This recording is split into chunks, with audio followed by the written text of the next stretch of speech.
ustedes previamente tomaron y escucharon acerca del libro de Jonás, el libro de Jonás. Córdoba tiene 3 esculturas, a ver si ustedes me ayudan, que tiene que ver con la urbanidad. Una escultura, ¿cómo se llama? El hombre urbano. Otra escultura se llama la mujer urbana. Y hay otra escultura más, los niños urbanos. ¿Alguien sabe qué significa esas 3 esculturas?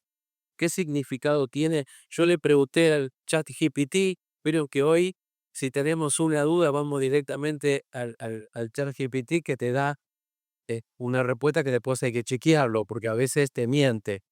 Pero generalmente suele acercarse bastante a la verdad. Tiene que ver con salir del siglo en el cual nos encontrábamos, lleno de descubrimientos, para viajar hacia el futuro a un nuevo milenio con nuevos desafíos, descubrimientos. Y vaya que sí nos encontramos en una época en donde la inteligencia artificial marca una nueva época en la cual estamos viviendo. Y pensé, en sentido figurado, obviamente, de incluir a Jonás en esta familia urbana. Así que por hoy lo vamos a llamar el Jonás urbano. ¿Está de acuerdo? Y si no, ese es el título que traigo del sermón, el Jonás urbano.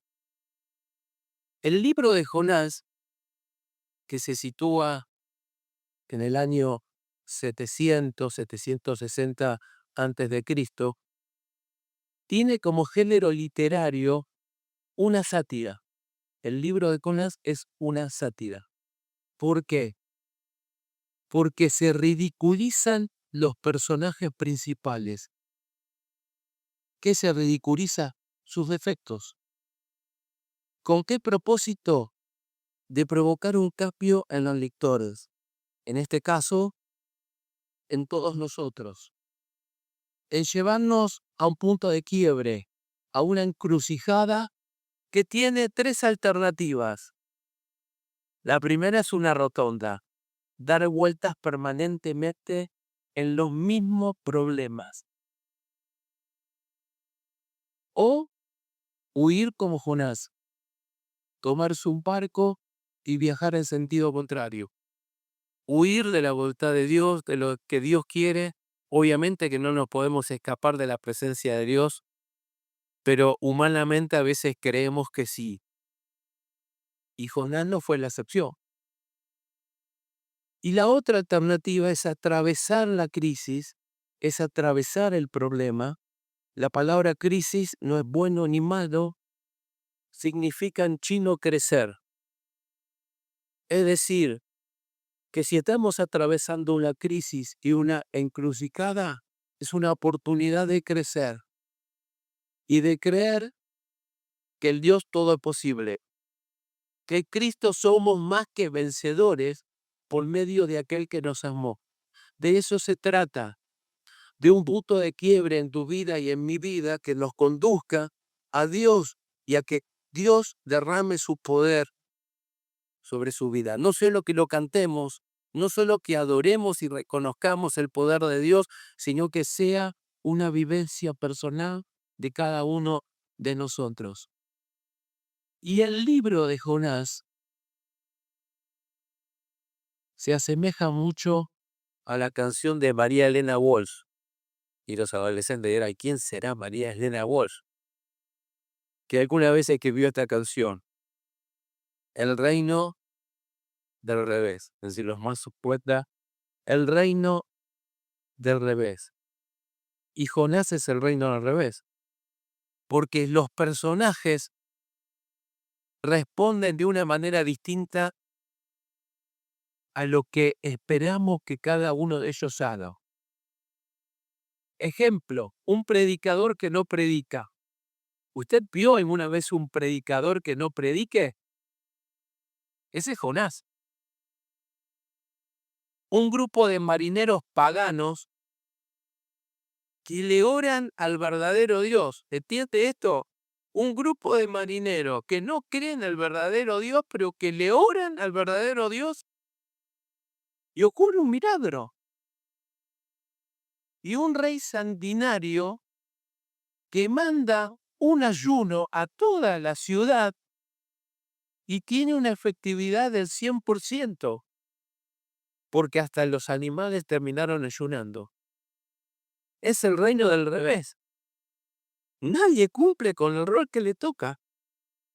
Y esta es una enseñanza para nosotros, y quiero introducirme en 3 o 4 reflexiones, que juntos pensemos lo que dice la palabra de Dios y lo que nos habla acerca del libro de Jonás. Todos ya escucharon la historia, todos siguieron atentamente a través de un audio que se llama la audio Biblia dramatizada, todos ya la tienen en su teléfono celular. Primera reflexión, ahí está el Jonás urbano, cuando la pasión supera la visión. La primera reflexión que nos trae Jonás, que a veces la pasión supera la misión. Créanme que no me atrevo a juzgarlo a Jonás, porque lo primero que nos sale es criticarlo a Jonás, ¿sí o no? ¿Cómo es posible que Jonás, después de haber escuchado la voz de Dios, que Dios le encomiende en Nínive a predicar el Evangelio, siendo Jonás un predicador, en lugar de ir a predicar el Evangelio, se embarca en Jope? Hoy Jope es Tel Aviv, la capital de Israel. ¿Hacia dónde era el viaje? A Tarsis, España. Así que Jonás, podemos decir que es el Jonás urbano, porque decide abandonar la voluntad de Dios de otro tiempo y encaminarse a un futuro incierto para él, pero no para Dios en su vida. Y digo que no lo juzgo a Jonás, porque Jonás en esencia era un patriota, un nacionalista. Él defendía el Estado de Israel y Dios le pidió que fuera a predicar en territorio enemigo. Nínive es hoy provincia de Irak. Y Dios le pidió a Jonás que cruzara el alambrado, ¿sí? Literalmente, y predicara en tierra enemiga. ¿Quiénes eran los ninivitas? Eran un pueblo sanguinario que invadía ciudades, incluida la comunidad judía, para saquear, violar mujeres, decapitar hombres y echar bebés al fuego. ¿Lo entiende ahora Jonás? Que se tomó un barco para escapar de predicarle a sus enemigos. Y más lo entiendo a Jonás porque el año pasado la Cancillería del gobierno de Israel nos invita a Siera a viajar a Israel para ver cada uno de los lugares del atentado del 23 de octubre, la masacre de este grupo terrorista Hamas, que invade algunos pueblos y comunidades de Israel y lo que todos conocemos en los medios. Pero, por ejemplo, yo quiero mostrarles una foto. Bueno, aquí nos encontramos literalmente a 200 metros. El alambrado, del otro lado la franja de Gaza, en donde está todo el grupo terrorista Hamas. Estábamos acompañados del vocero de guerra del ejército de Israel, que obviamente los cuidaba, pero además nos relataba todo lo que había ocurrido el 23 de octubre. Vamos a la siguiente foto. Bien, esta foto nosotros la tomamos en una comunidad que se llama Kibbutz, que fue uno de los lugares que fue atacado por el grupo terrorista. ¿Cómo fue la secuencia? Primero arrojaron misiles, entonces sonaron las alarmas y todas las familias se refugiaron. Cada casa tiene un refugio, que son antibombas. Entonces, estaba planificado ¿Por qué? La comunidad quedó desierta. Así que entra el grupo terrorista que ya había planificado meses atrás con personas que eran quienes trabajaban en estas comunidades, se iban pasando los datos y armando el plan de cómo iban a ingresar. Así que la gente estaba en los refugios, entra el grupo terrorista y queman las casas. Literalmente queman las casas. Entonces las familias salen de los refugios, eran acribilladas, eran violadas las mujeres, lo mismo que hacían los ninivitas. Eran decapitados los hombres, la misma secuencia, y los bebés eran arrojados al fuego. Es decir, el grupo terrorista jamás era un calco de lo que hacían los ninivitas en el tiempo de Jonás. Cuando veo estas escenas, digo, la verdad que lo comprendo, Jonás. Lo entiendo un poco más. Ahora, salvando las diferencias, porque quiero hacer esta salvedad, salvando las diferencias y las distancias que son muy grandes, no sé si a usted le pasó lo mismo que a mí. ¿Vieron la canción? No sé si le pasa lo mismo. A veces la pasión o el prejuicio hace que no le prediquemos el evangelio a ciertas personas. ¿Le ocurrió alguna vez? Es corrupto. ¿Para qué le vamos a hablar? Emocionalmente es un congelador. ¿Para qué perder el tiempo en predicarle el evangelio a alguien que no se le cae ni una lágrima? Es lo que uno piensa. Es pañuelo verde. Defiende el aborto y el evangelio defiende la vida. ¿Qué sentido tiene hablarle a alguien que defiende la muerte? Prefiero predicarle a otro que esté más abierto al evangelio. O sabe más que yo. O tenemos diferentes temas de conversación. O mi jefe no le gusta hablar de religión. Y si yo le cuento mi testimonio va a pensar que soy un fanático. Así que ¿para qué abrir la boca? Esos son pensamientos lo que los decimos hacia afuera. ¿Le pasó alguna vez? Yo me quedo solo en esto. ¿Le pasó alguna vez? Yo le cuento dos breves testimonios. El primero, el presidente de la Sociedad Rural Argentina, es una persona de mucha influencia del país, lideran todos los temas que tienen que ver con el campo, nos llama a un almuerzo. Entonces me invita a mí y a otro vicepresidente de ASIER. Íbamos en el camino preguntándonos, ¿pero de qué vamos a hablar? Yo no entiendo nada de tierra y mi esposo la sabe perfectamente bien. Yo no sé nada de tierra, mucho menos de distintas razas de ganado. ¿De qué vamos a hablar? Así que cuando llegamos a este almuerzo, él había reunido a toda su directiva, nos lo presenta y resulta que eran los empresarios más importantes del país en el tema campo. Bueno, ya nos queríamos ir. ¿Qué tema de conversación? Cuando nos estamos a almorzar, el presidente de la sociedad rural nos dice, ustedes se preguntarán por qué los invitamos a almorzar. Sí, nos veíamos así toda esa pregunta de camino. Bien, queremos que nos diga, en medio del almuerzo, cuál es su fe, en qué cree, cómo vive en esa fe. El almuerzo es para que ustedes nos hablen de Dios. Ahora, si yo me baso en mi prejuicio y en mi forma de ver al otro, nunca hubiese estado abierto para predicar el Evangelio. Y me ocurrió otra cosa relacionada con la pasión. Bueno, yo soy simpatizante de Boca, ahora no tanto, pero en su momento lo era y mucho, ¿no? Ahí con los sobrinos, que también tienen la Boca del corazón, y el instituto, ¿no? El caso de Quique. Cuando era jovencito me prometí no entrar nunca a la cancha de River y mucho menos sacarme una foto al lado del escudo de River. Bueno, uno lo ve así. como hincha de Boca. La pasión puede más que cualquier otra cosa. ¿Quién llama así al vicepresidente de River? ¿Sí?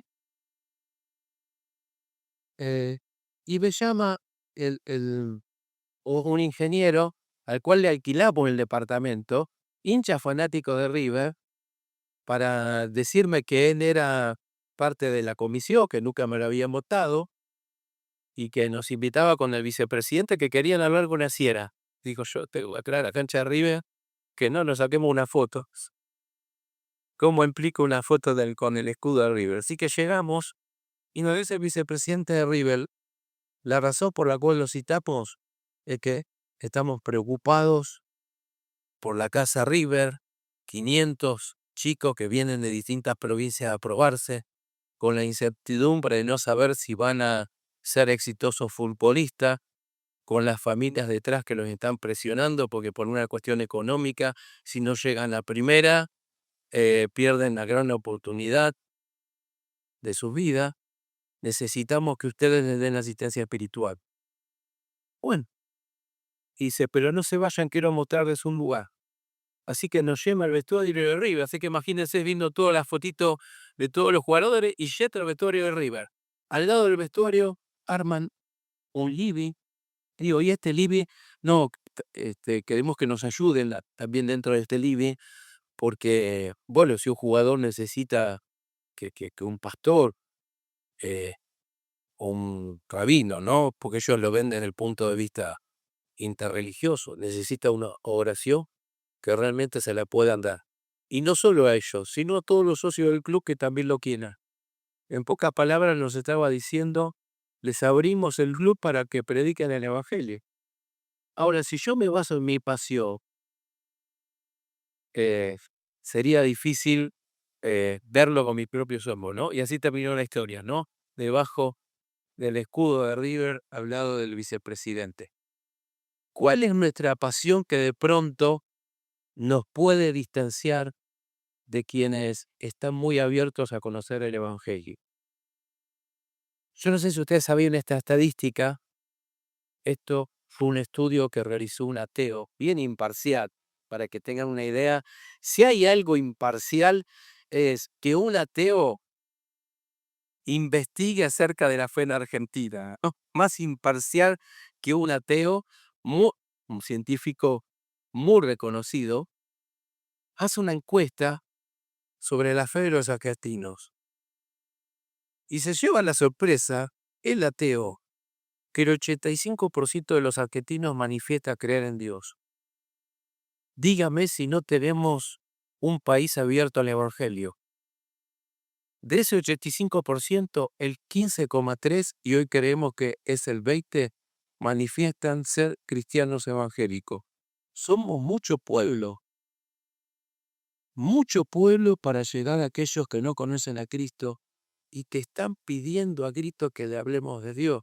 Lo que pasa es que uno se hace a la idea de que no necesitan el evangelio y que no quieren escuchar, cuando en realidad están esperando que nosotros le prediquemos. Y si no lo hacemos, te lo van a decir. Te van a invitar a tomar un café, te van a llevar a almorzar, te van a parar en una esquina y te van a decir, háblame de Dios, porque yo ya no sé cómo resolver mi vida en medio de este mundo tan complicado.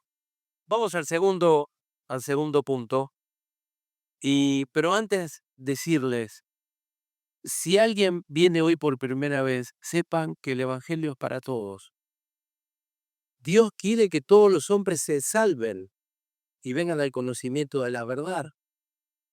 De tal manera amó Dios al mundo, que ha dado a su único Hijo, para que todo aquel que en él cree no se pierda, mas tenga vida eterna. Es decir, el mensaje para todos, sin excepción. Dios ama a todos y Dios espera que te acerques a Él, que abraces su amor, que reconozcas la obra de Jesús en la cruz. Y Dios no solo te da salvación y vida eterna, sino paz interior y un sentido de vida, con los mismos problemas, pero con un Cristo que te ayuda a vencerlo. La segunda reflexión, cuando estás, pero no la ves. ¿Le pasó alguna vez de estar en un lugar y alguien te dice, pero ¿te diste cuenta de esto? Y no, la verdad que no. Anoche estábamos bueno, no voy a contar bien digamos, la situación, pero estábamos con mi esposa ahí cerca del Buen Pastor y ella me decía, ¿te diste cuenta de tal cosa? No. Y me vuelve a preguntar, pero ¿no te diste cuenta de lo que está pasando? No. Y podía explicármelo 100 veces y no me daba cuenta. ¿Le pasó? Bueno, me quedo tranquilo, entonces, que le pasó también. Jonás estuvo y no la vio.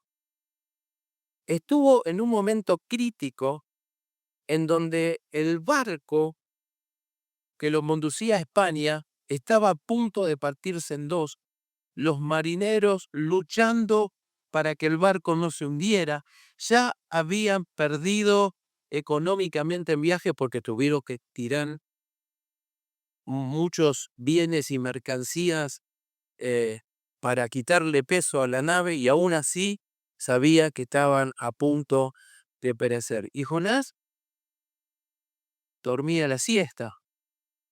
Como buen santiagueño, seguramente Jonás dormía la siesta. Es decir, Jonás estaba en medio de la crisis y no la vio.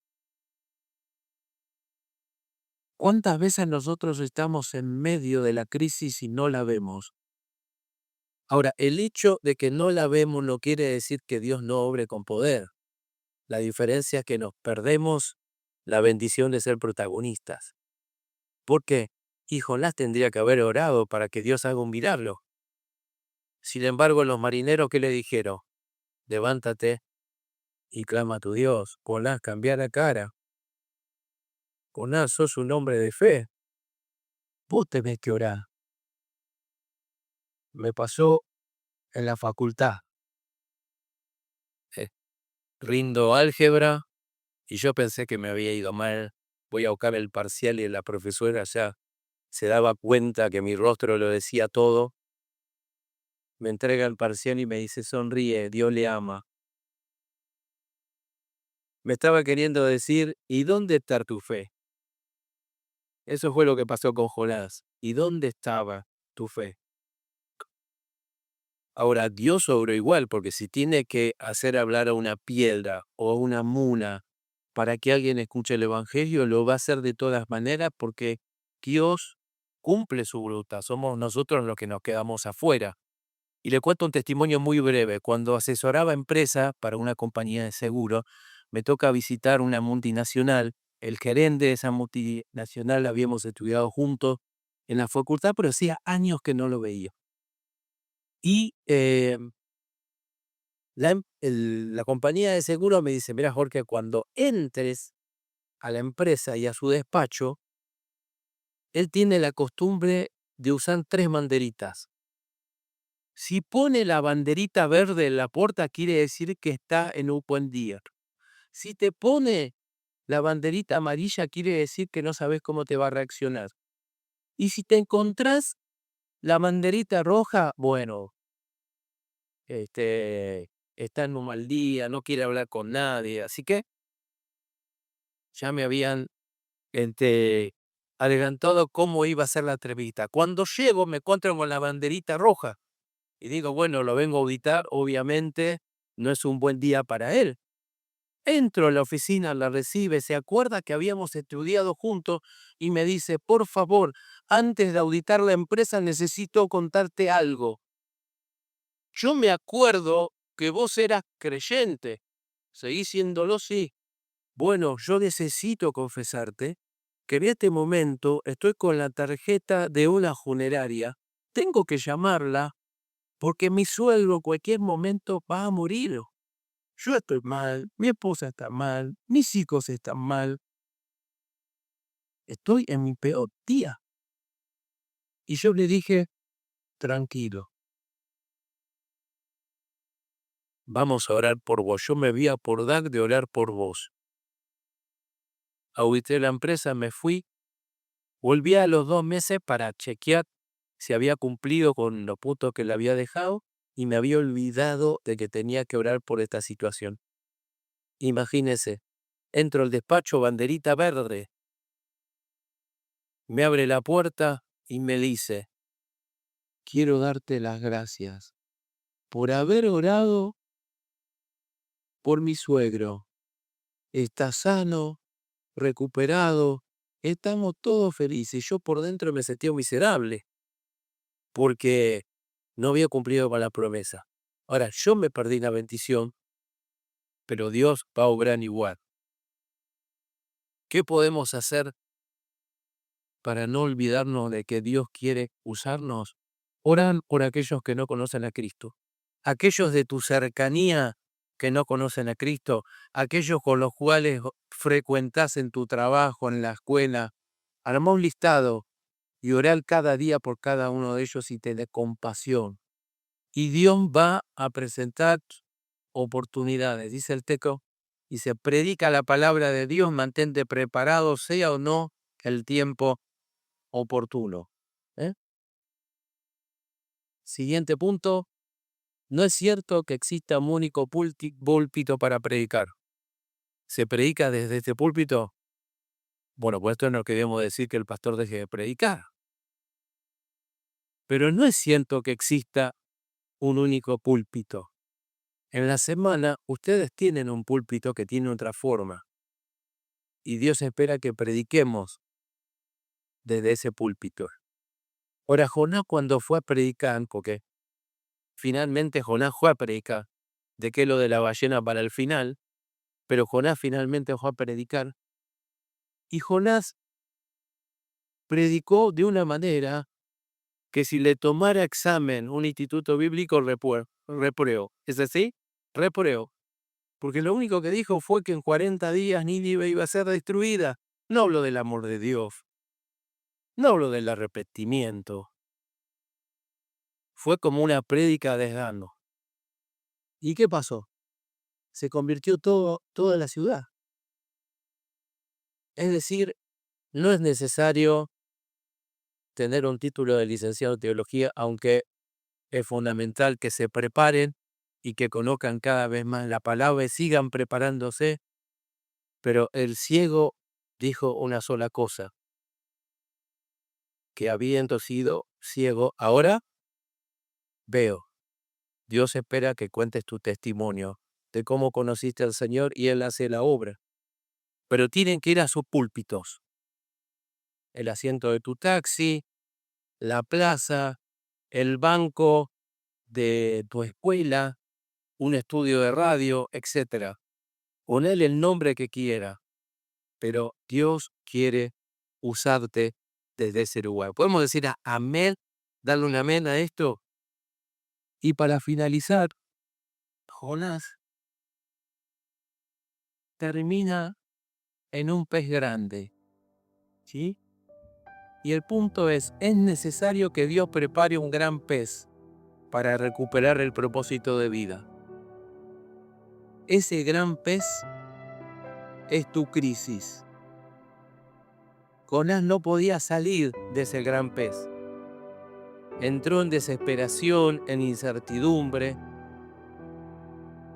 Se entregó completamente a Dios, pero se dio cuenta de su condición interior. Porque hoy vivimos en un mundo tan acelerado que no paramos para pensar en nuestra condición. Y que a partir de esa condición es que vivimos una vida en donde creemos que ya no tenemos esperanza, que tenemos que bajar la persiana y dedicarnos a otra cosa, que para qué volver a intentarlo, y cómo hago para vencer esta debilidad que ya hace años que arrastro y no tengo forma de vencer. ¿Vieron esos pensamientos que vienen una y otra vez y nos llevan a sentirnos que por delante no sabemos cómo será el siguiente día? Esa circunstancia es tu gran pez. Desde esa circunstancia, Dios quiere que te entregues a Él. Si es la primera vez que vienes, es entregarle a Dios tu vida, reconocer que tu pecado te separa de Él, que hay una condición humana que nos predispone a pecar y que el resultado de esa condición es vacío interior, es decir, sentir un vacío que no sabemos cómo llenarlo, que probamos cientos de cosas y nos damos cuenta que nada satisface ese vacío, porque tiene forma de Dios y lo único que lo llena es Dios y es el que te da sentido para vivir el día a día. Si no tenés a Cristo, entregate a Él. Reconoce que solo en Él hay salvación, perdón de pecado y vida eterna, y Dios te va a dar una nueva vida. Ahora bien, los que ya estamos en Cristo, podemos estar hoy en una encrucijada de haber perdido por alguna razón la fe en Cristo Jesús. Una fe que sentimos que está apagada, desmotivada, desganada, atada por las debilidades que no podemos vencer. Así que si hoy no tenés a Cristo, tu primera oración es: Señor, perdóname, te recibo en mi corazón. Pero si tenés al Señor, la oración es clavar en la cruz esa carga, clavarla en la cruz y declarar a partir de hoy que lo que antes vivía en la carne y trataba de resolver en la carne y trataba de vivir en la carne y en mi humanidad, ahora me doy cuenta que tengo que vivirlo en la fe de Cristo Jesús, que murió por nosotros en la cruz. Y dice Efesios que el mismo poder que levantó a Cristo de los muertos es el mismo poder que opera en aquellos que creemos en Él. Y dice Efesios que ese poder es en favor de los que creen. Tenés que creer que existe un poder que es el poder del Espíritu Santo, que es en favor de los que creen. Y tenés que hacer uso de ese poder yendo al Señor. Su poder se perfecciona en mi debilidad. Amén.